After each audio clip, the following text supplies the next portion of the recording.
We begin on Daf Chav Ches Amud Beis 28b. I think Gemara is talking about what foods work as an Eruv. Again, we're talking about primarily the Eruv that somebody puts, which is a meal that they put outside of a city so that they can travel for a mitzvah purpose beyond the 2,000 amma, 2,000 cubits that you generally would be allowed to walk on Shabbos outside of your city limits or your space limits. And by creating a meal, putting a meal over there, that meal will now define their space. It's called kunesh visa, acquiring your Shabbos, meaning your space designation. And then you can travel beyond that 2,000 amma. Meaning really you can only travel 2,000 amma, but your 2,000 amma begin at that place. You're within 2,000 amma of the city, so you can be where you are. Obviously, that would limit your travel on the other side of the city. So, Gufa. So let's analyze the statement that was said before. Rabbi Yehuda Marav. Rabbi Yehuda said in the name of Rav, Kishus v'chaziz. Let's say chaziz is the green vegetable, green wheat, green stalks, and kishus is, let's say, hops. So I'm not exactly sure what these are, but let's use those terms. You can use them as an eruv, and the bracha for them is borei pri ha'adama. Kishus b'kamas. And now, how much kishus do you need? Now, the general rule is you need enough for two meals of Shabbos, the night meal and the morning meal. So you need a minimum of 2 meals worth. Now, as the Gemara is going to tell us, you don't actually have a full meal of hops or a full meal of fresh wheat. So what it means is how much you would use in a meal. So if it's something that you would dip your bread in, so how much dip would you have? Or if it's a spice, how much spice you would use on a meal. It's really that component of 2 meals. So how much do you need out of kishus? As Rabbi Chil had said later, we'll see this, a full hand's worth. So too over here, so too here, a hand's worth. Chaziz, and what about these fresh greens? The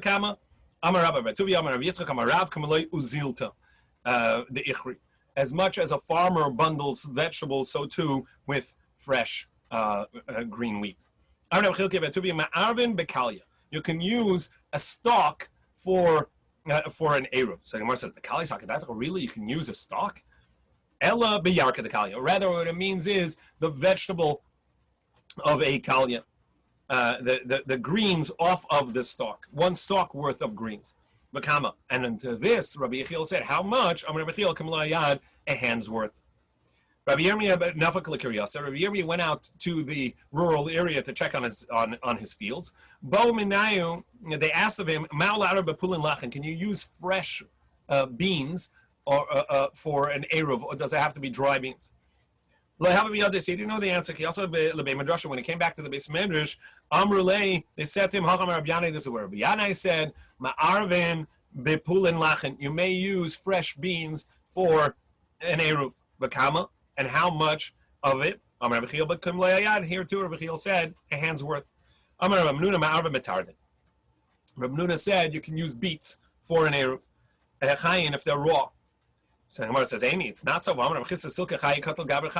That fresh beets, raw beets, can kill a live person. It means it weakens him. It's not good for him.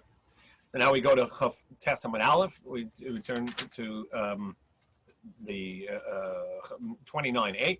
So he said that the difference is if it's not completely the danger is when it's not completely cooked, not cooked well, somewhat cooked. That's when it's dangerous.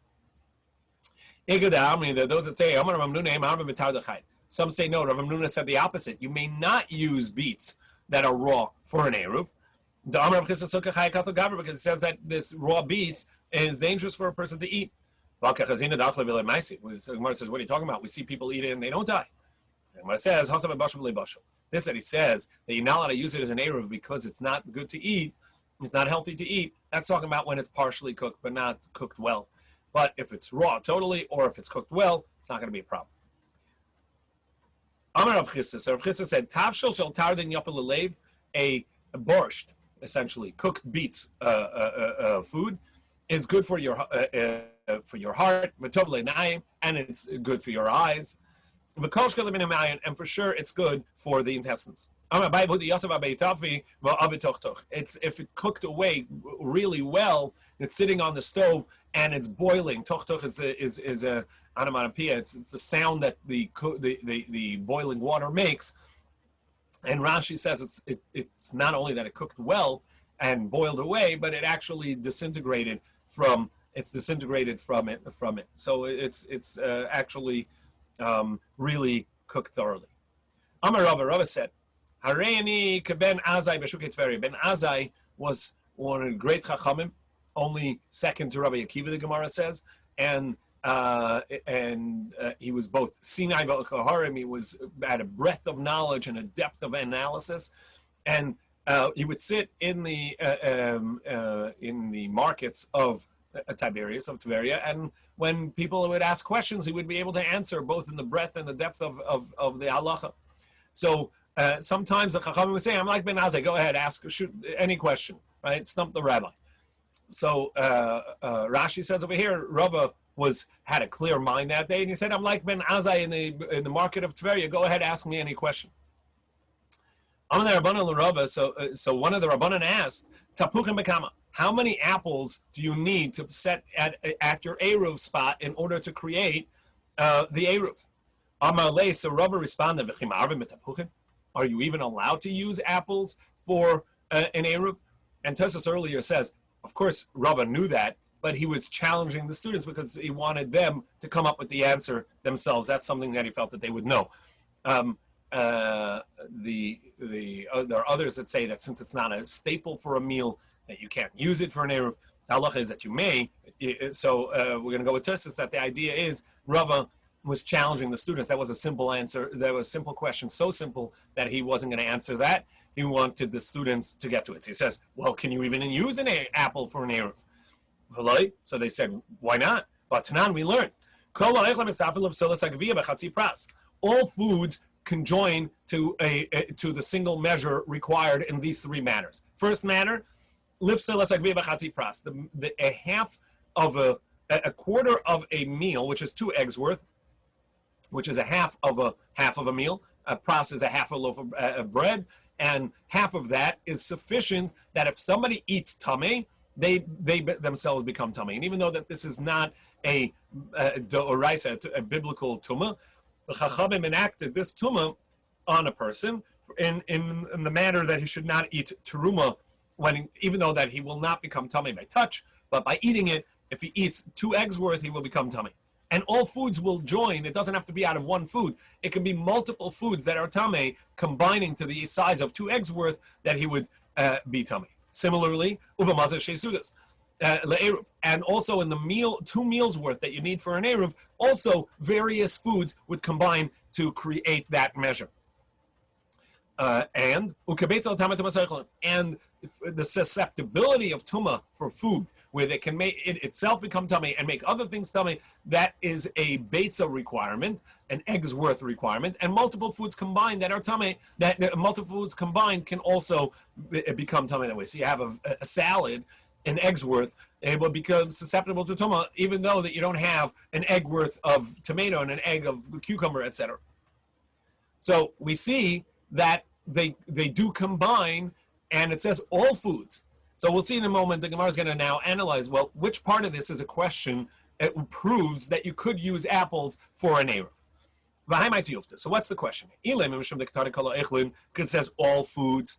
Well, we know that's not a reason, because we saw 2 days ago that Rabbi Yochanan said, whenever the Mishnah says every or all, there are exceptions. Even when the Mishnah makes its own exception, which seems to be that that's the only exception, there are more exceptions. Right?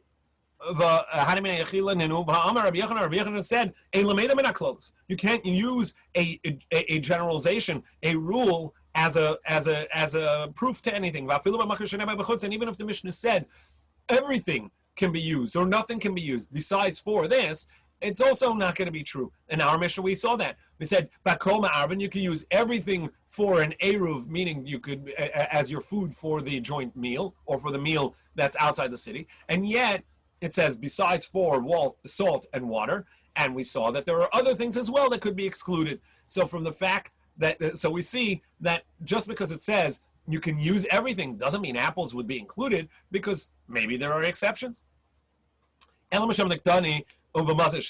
So rather, it's on account of that it says that you can use everything combines for an eruv, for the two meals to be used for the eruv, and similarly, and also all foods join for the susceptibility of tumah of a kabetza, of an egg-sized food for its susceptibility for tumah, and over there. Right, and apples are included in the tumah aspect. They're susceptible to tumah, so for sure, the comparison has to be there. When we say all things can be are joined in to the measure of tumah, so too they are all joined in for the measure of, they combine for the measure of a valid eruv. And since apples are susceptible to tumah, so then we see that apples are also part of an eruv. So back to the question, Vakama. So how much of an apple, how many apples are enough to count as an eruv? Amar Nachman said, Tapuchim bekav. It's a kav for lug. That's the measure. A kav is the measure for apples. So now we're going to ask a question. Rav Shimon Elazar says the halacha is that every third year you have to give the tithe for to the poor. So the third year of Shemitah and the sixth year of Shemitah, the maaser that you give off of your produce, instead of maaser sheni, the second tithe which you take to Yerushalayim, you give it to the ani, you give it to the poor. Now you have, let's say you have an apple orchard, you have plenty of apples in your field, and so you take off, let's say you had 10 ton of apples. So you take off a ton of apples as your maaser, as your tithe. Wonderful blessing. And now you want to give it. You're not going to give it all to one poor person. So how much are you going to give to each poor person that comes to get some apples? So there's a measure of 2 meals you're going to give to each person, which is a valid donation. That's a minimum gift of nesina. The Torah says you should give it to the poor. Rashi explains that's the minimum, is 2 meals worth of a gift is the minimum. So for each one of these items, the Gemara says, okay, so how much is the 2 meals worth? And as we mentioned before, you're not eating only, it's not 2 meals made out of apples. It's not 2 meals made out of peaches. It's how much of this you would eat in a meal times 2. So if your meal is made up of bread and a main, and then you also have some dessert. So how much, for some fruit, so how much of that would be in your meal? So uchla, tavlin, a measure of spices, and litra of yerek, and double that. 8 times that. Uchla is an eighth of a litra. That's how much spices, and litra is of vegetables. That's how much of vegetables would eat in a meal. Ba'asara goizin, with 10 walnuts. B'chamisha afarsakin, and 5 peaches. Shnei rimonim, or 2 pomegranates. V'asr gechad, or 1 esrog. V'amar gursak b'adar mishmeder amenashe b'shaguvli. And in the name of Rav, they said, mishmeder Rav, v'chein le'eruv. Similarly, this halacha is eruv, that these measures, since how much you're going to give to the poor out of your tithe, out of your maaser, is going to be a mazon shtesu, this meal, 2 meals worth of food. So too, and this is a measure, and that's what you need for an eruv. So too for an eruv. So apples also should be the same as peaches, and it should be that you only need 5 of them. Why did you say that the measure is a kav? Someone says, no, hani chashivi, hani lechashivi. Apples are not as expensive, not as precious as peaches. So at the end of a meal, for a dessert, you're going to have 2.5 peaches, 5 peaches for 2 meals, but you're not going to have only 2.5 apples. Apples are much more, or you'd eat much more of it, or you'd use it even for more parts of the meal.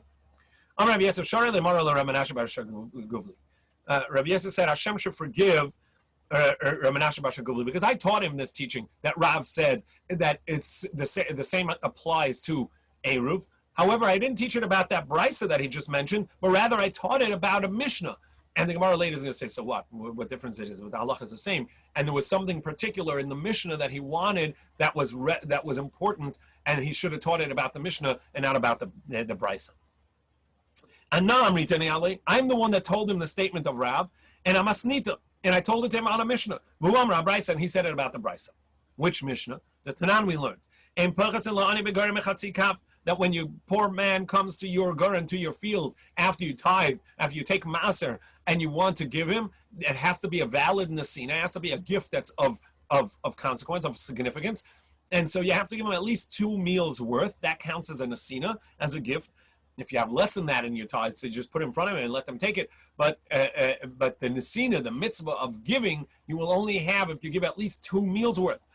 So what is that? So a half a kav of chitin, a half a measure of wheat, the kav sa'arin, and a half a measure, and a full kav of barley. Rabbi Meir, mechatzi kav sa'arin, mechatzi kav kusmin, mekav grogris. And Rabbi Meir says actually both that even barley is also a half a measure of kav, but it's 1.5 kav of kusmin, which is one of the other 5 grains.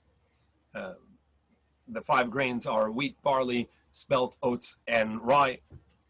The kav groigris, and a measure of groigris, which is figs. So this measure of kav, mana dvela, or 1 mana, 1 measure of dvela, which is dried pressed figs. They would turn these figs into a fig wheel, or dried figs, and that is not sold by size, by quantity, but by weight. So 1 measure of weight for a dvela. However, Rabbi Akiva says it's actually less than that. Pras that you only need a half a portion, not a full portion. V'chatzi log yayin, and the first opinion says that you need a half a log of wine. Rabbi Akiva Rabbi Akiva says only a third. It's a quarter of a lug, which is about 3 ounces. Veravia shemen, and for oil, you only have to give a quarter lug of oil. Rabbi Kiva Mashminis, no, half of that. I heard from my father, Rabbi Kiva used to be very poor. The Gemara tells us that they stories about how poor they were, him and his wife. So Rabbi Kiva knew that a poor person values for 2 meals even a smaller measure than what the Chachamim was saying. In any case, Mashar Kol HaPeiros, and all other measures, all other fruit, since they're not really eaten as a part of a meal, it's enough that you would sell and get enough money to buy meal food for 2 meals. So apples, which are not really a meal food, so for that you're going to have enough apples that you can sell and get money to buy 2 meals worth. Amarav, and on this Rav said similarly that the 2 meals worth of all these measures that we just said apply to Eruv as well. So Gemara says, well, in what way is the Mishnah more explicit than the Brisa? Both of them are talking about measures of various things. They're not contradicting each other. They're just giving you a different measure. So what was so wrong that he quoted Rav on the Brisa, not on the Mishnah?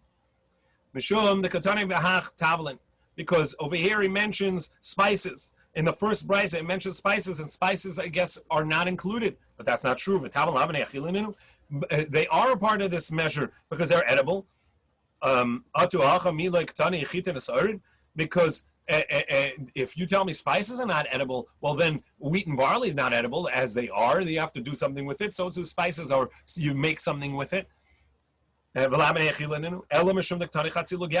rather, the reason is because in the Mishnah he also mentioned wine, and there's a statement that we know in the name of Rav that wine you need 2 revi'iyos. You need 2 measures of 2 quarters, meaning a half a lug of wine. And where do we know this statement of Rav? Because Rav said so too for Eruv on this Mishnah. And if he didn't say that Rav stated this on the Mishnah, we wouldn't know that Rav held that you need 2 Revios for an Eruv. Since he said that you need 2 Revios, and he didn't say so explicitly. We only know that from this Mishnah. And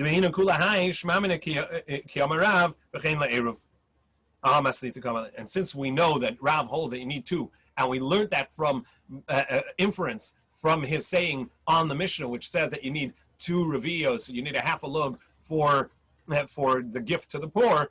And then he says, on that Rav said, and so too for Eruv. That's how we know this halacha. So therefore, Rav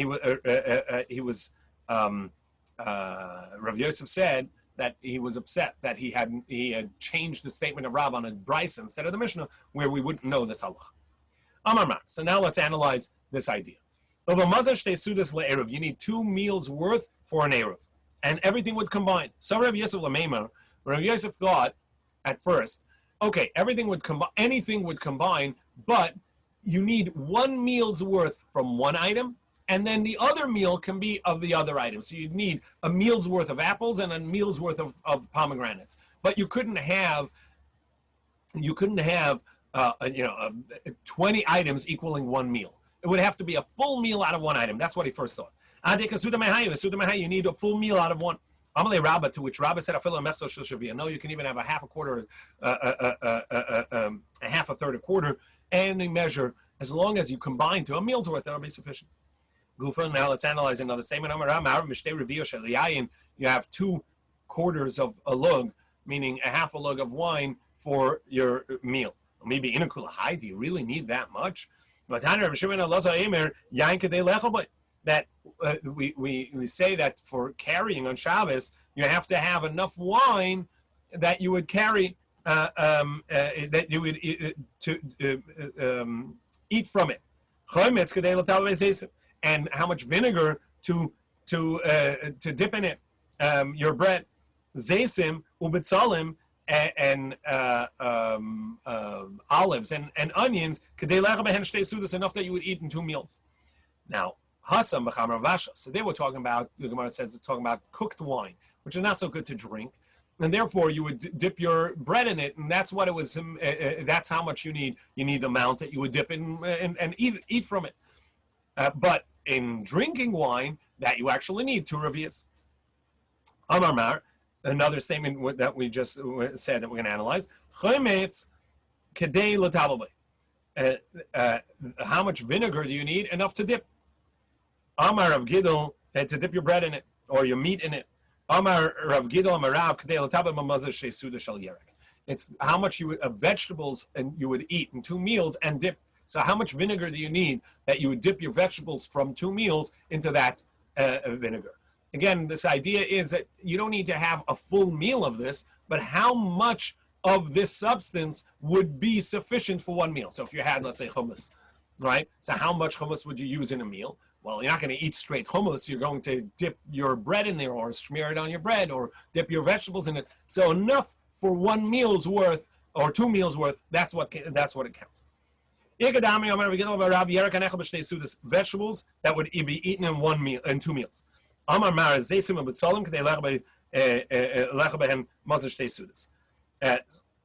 the teacher had said, and we're going to analyze this now. So the teacher had said, olives and onions, enough to eat 2 meals. So the Gemara says, can you really make an eruv out of onions? Can you use onions? We learned Rav Shimon Elazar says, Pamacha Shavas Rabbi Meir ba'ar diska.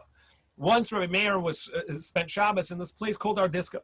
And this person traveled from the neighboring village, which was a different place, and it's called Tivin. And he came, even though there was more than 2,000 amma from each other, and he told Rabbi Meir, you know what I did? I placed some onions between the 2 cities, and that allowed me to travel beyond the 2,000 amma, up to 4,000 amma. And that's how I got from Tivin to see you on Shabbos, Ardiska. Rabbi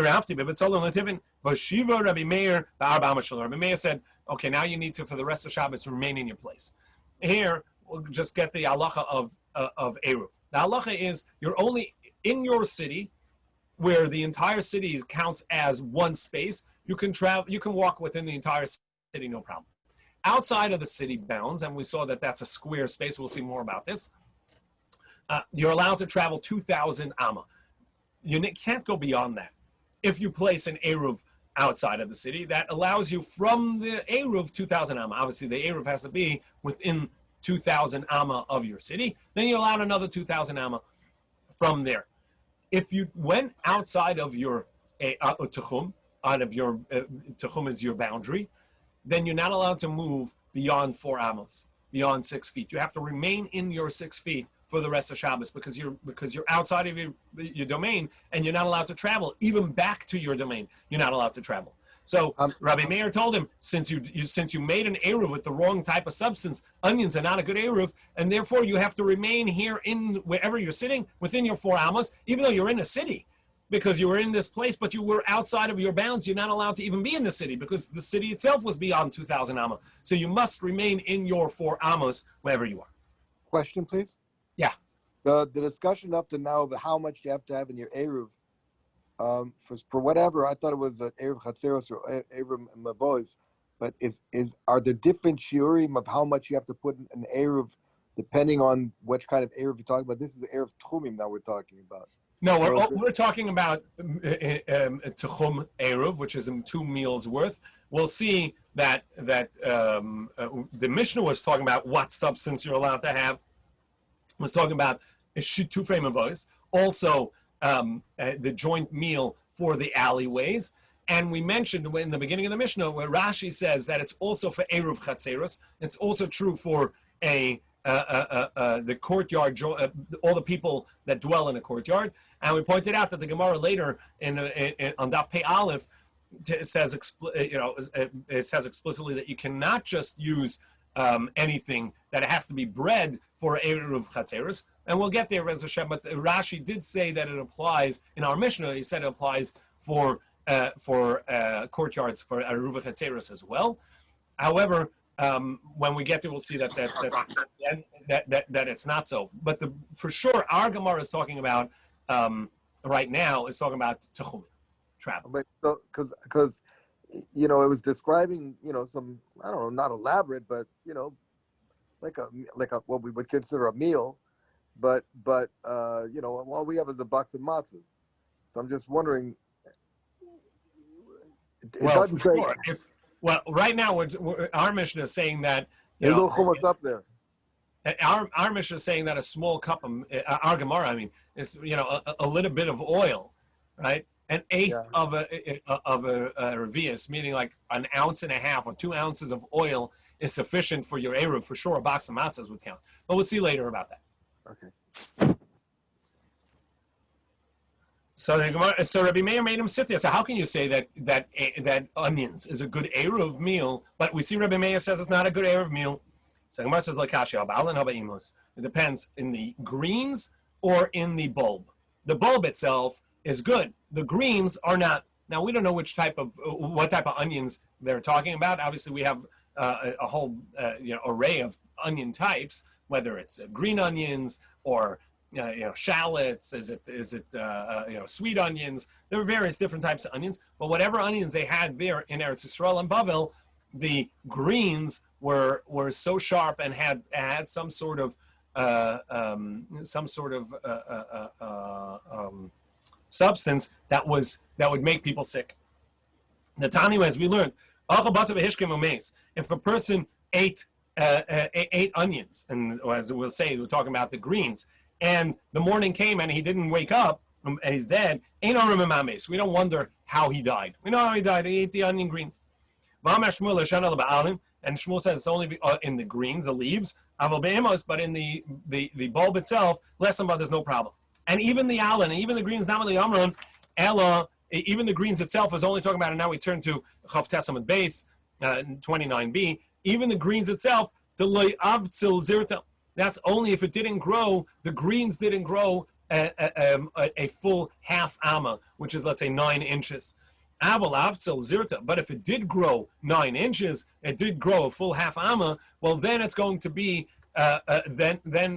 it'll be sweet enough, and the sharpness is not going to kill it. Amar Papa and Rav Papa who was a brewer, made beer, so he understood the health benefits of beer, said and it's also only if you didn't drink beer afterwards. But beer neutralizes the sharpness of the onion, and it'll be okay as well. But if you drank beer, they had hops beer, barley beer, but they also had beer made of dates. So I don't know which one we're talking about. Then there's not a problem. It will not make him sick. So the Brisa taught, don't eat the onion because of the nachash shebo, the snake that's in there. It means the venom that's in there. It's so sharp. And Tues brings from Rabbeinu Hananel, it's the inner section of the onion that has the seeds in it. So there's like a seed pocket, and in there it's very it's so sharp that it's unhealthy for a person. And there was a time where Rabbi Chanina, great Rabbi Chanina, who would daven for everybody, he ate a half a onion and also some of that center part, and he got sick. And it looked like he was going to die. And the Chachamim davened for him. And the Gemara and Marsha explains that the Gemara mentions this on account of that usually it was Rabbi Chanina who would daven for others, because he was the person that when he prayed, his tefillos were answered. And so usually he would pray for people, but now that he was the one that was sick, his friends davened for him because now he needed everyone else, even though usually he davened for everyone. Rabbi Zera said that you can use shechar as well. Shechar is a beer or old wine. It is a beer, so you can use beer for an eruv, and it also will invalidate the mikvah b'shloisha lugin. We saw when we learned in Shabbos halachas of mikvah that a mikvah needs 40 seah of water, of naturally gathered rainwater. But if it has less than 40 seah and you add gathered water, it's going to make it invalid. Now over here, you're not adding water; you're adding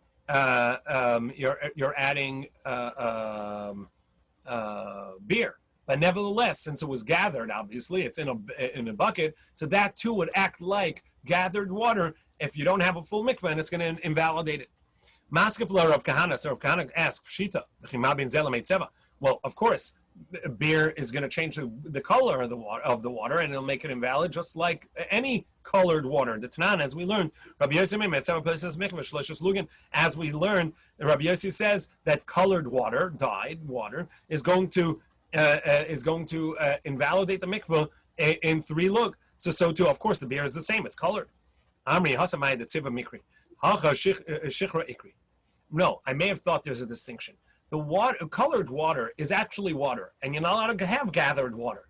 But beer is something else. So perhaps it wouldn't invalidate the mikveh as gathered water because it's not water. It's a different substance, and so it wouldn't add to the mikveh perhaps, but it wouldn't diminish the mikveh either. And there are such substances that don't diminish but don't add to the mikveh. So I may have thought that beer is the same. That's why you have to say, no, beer is like water, and if you don't have a full mikveh, and you have 3 lug worth of beer that falls into the mikveh, since that's gathered, it would invalidate the mikveh. And how much you need for an eruv?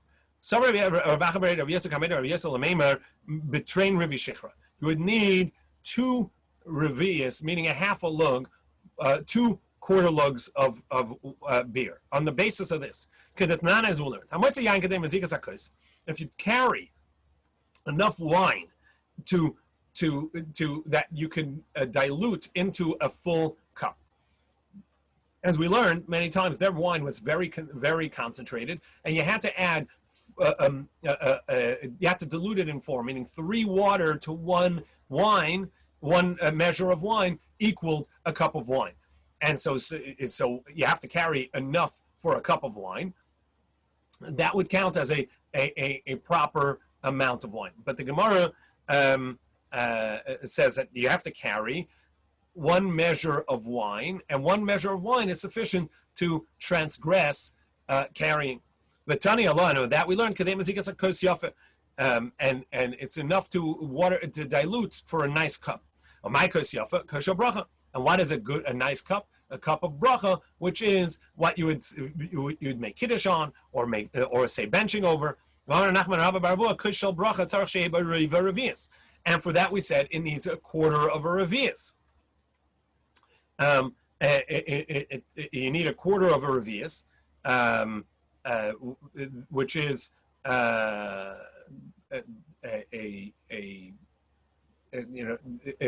revius is, let's say, about 3 ounces, let's say a quarter of a lug, and you need a quarter of that because you have to be able to dilute it in 3 water to get you to a full revius, which is the minimum that you make kiddush on, or say a benching on. So that when you add the water, it'll go up to a revius, to the measure over here, and wine is less than the other drinks, because other drinks don't get diluted. So if you need a revius for wine, you'd need 2. He thought that you would say that you need 2 revius for beer. And Rava says, why do you need 3 times to dilute it? Because Rava said any wine that you didn't dilute 3 times water, lav chamru, it's not a good wine. And at the end of that halacha of carrying on Shabbos, and with that Mishnah, it says v'shar kol hamashkim b'revius. All other drinks are in a revius. Because and all water that you spill is a revius. Now medahasam achad arba, and if it's over there, it's 4 times the amount of wine. So to over here, you need 4 times wine. But it's not true. There, the reason is, what we're looking is how much is a significant amount of carrying. So it's, for wine, it's significant even in a quarter of lug, because that can be diluted up to a significant amount of wine. Whereas beer, you need the already diluted, already full measure. But that's in regards to what's valuable or significant enough that it counts like you carried a substance of significance. That's what the concept is, and that's what we're looking for. And a little bit of wine, less than an ounce really, is going to be sufficient to be significant, because I can dilute that up, or I need to dilute it, and that will measure a significant amount of wine. A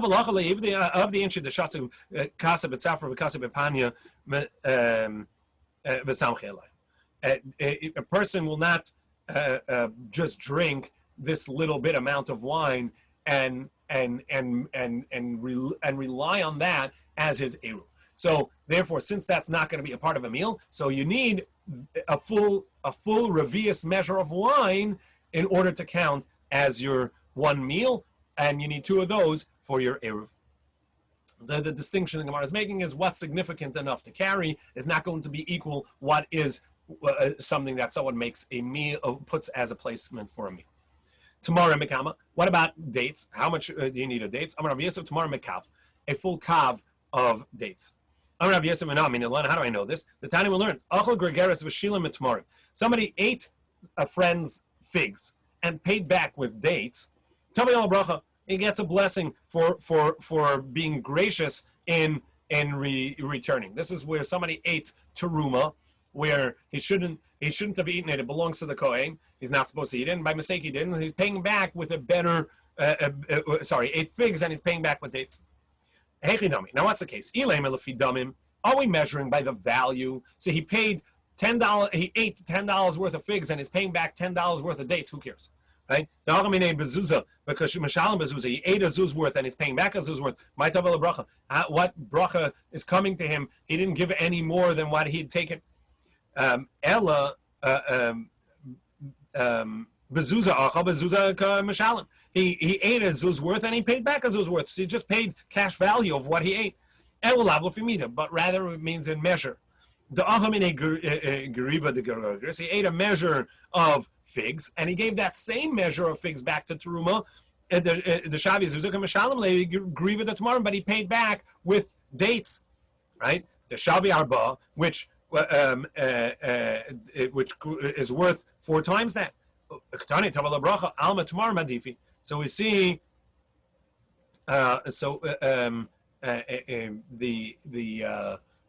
dates are of greater value than figs. And we learned earlier in regards to what you're going to give the poor person by a gregaris that a kava of gregaris is enough, of figs is enough. And for sure, the same would be true for dates. Dates is going to be sufficient with a kav. No, perhaps really over there also he ate, and it's not talking about that he gave him something valued greater. He gave him the same value, but nevertheless, it's still tavei al bracha. My tavei al bracha, the achamine midi the lekafetz zavini, because he ate from the coin something that's hard to sell because nobody wants, not nobody, but less people want figs. But